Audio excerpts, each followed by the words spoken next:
साथियों नमस्कार। साथियों कुछ दिन पहले हमने एक वीडियो बना के मनीष कश्यप के बारे में बताया था कि मनीष कश्यप मनोज तिवारी के चंगुल में फंस गए हैं और वह मनोज तिवारी का प्रचार करेंगे। जी हाँ, यह बात सच साबित हो गई और आज देख रहे हैं आप कि दिल्ली में मनोज तिवारी के लिए मनीष कश्यप चुनाव प्रचार कर रहे हैं। पहले वह चंपारण में अपनी जनता के लिए लड़ते थे, लेकिन अब वहाँ दिल्ली में मनोज तिवारी के लिए लोगों से वोट की भीख मांग रहे हैं। उसी प्रकार से जैसे चंपारण में जिस स्टाइल में, जिस लहजे में वो चंपारण की जनता को बनाते थे, उसी प्रकार से अब वह जो है दिल्ली में लोगों से वोट मांग रहे हैं। हम आपको बता दें कि मनोज तिवारी के पक्ष में एक सभा में मनीष कश्यप यह कहते हुए देखे जा रहे हैं कि मनोज तिवारी ने अपने सांसद निधि का 98% धनराशि खर्च कर दिया है। इतनी धनराशि पूरे भारतवर्ष में 4-5 ही सांसद खर्च कर पाए हैं। इतना ही नहीं, वह राहुल गांधी के बारे में भी बोलते हैं कि राहुल गांधी ने जितना विकास नहीं किया उसका 10 गुना विकास मनोज तिवारी ने कर दिया। तो सवाल ये पैदा होता है कि आपको बताने की क्या जरूरत है। मनोज तिवारी ने विकास किया होगा तो वहाँ की जनता देख रही है, जान रही है। बताने से विकास तो नहीं दिखता है, विकास जो होता है वो दिख जाता है। आप ऐसी बातें कर रहे हैं जैसे कोई जानता ही नहीं है। यह भी कह रहे हैं कि मनोज को मजबूत कीजिएगा तो मोदी मजबूत होंगे, और जब मोदी मजबूत होंगे तो राष्ट्र मजबूत होगा।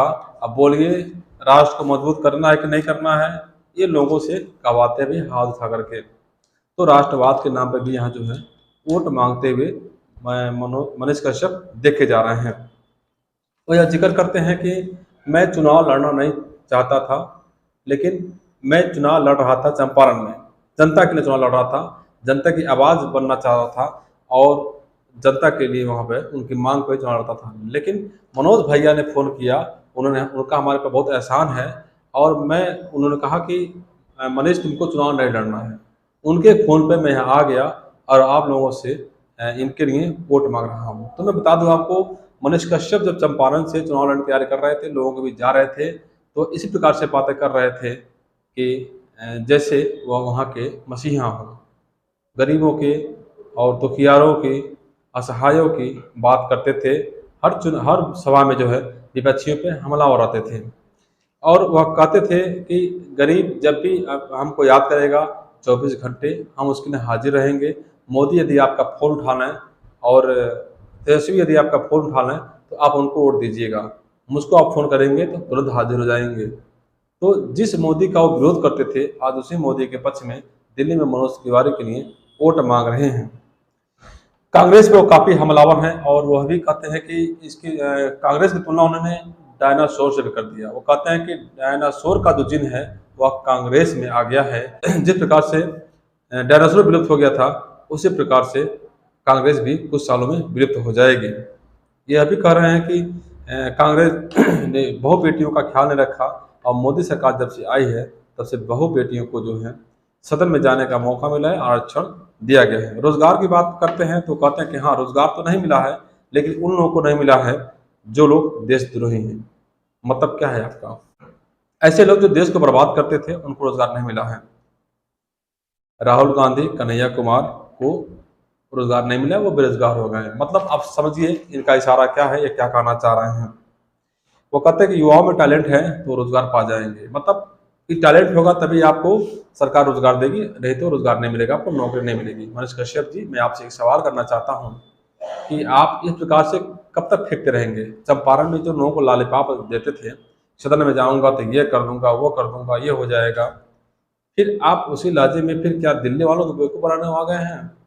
अरे सही बातें बोलिए। आप एक पत्रकार हैं, आपका काम जो है निष्पक्ष रूप से बात रखना होता है। यदि आप किसी पार्टी के पक्ष में से बात करेंगे तो पत्रकार कहाँ रह गए?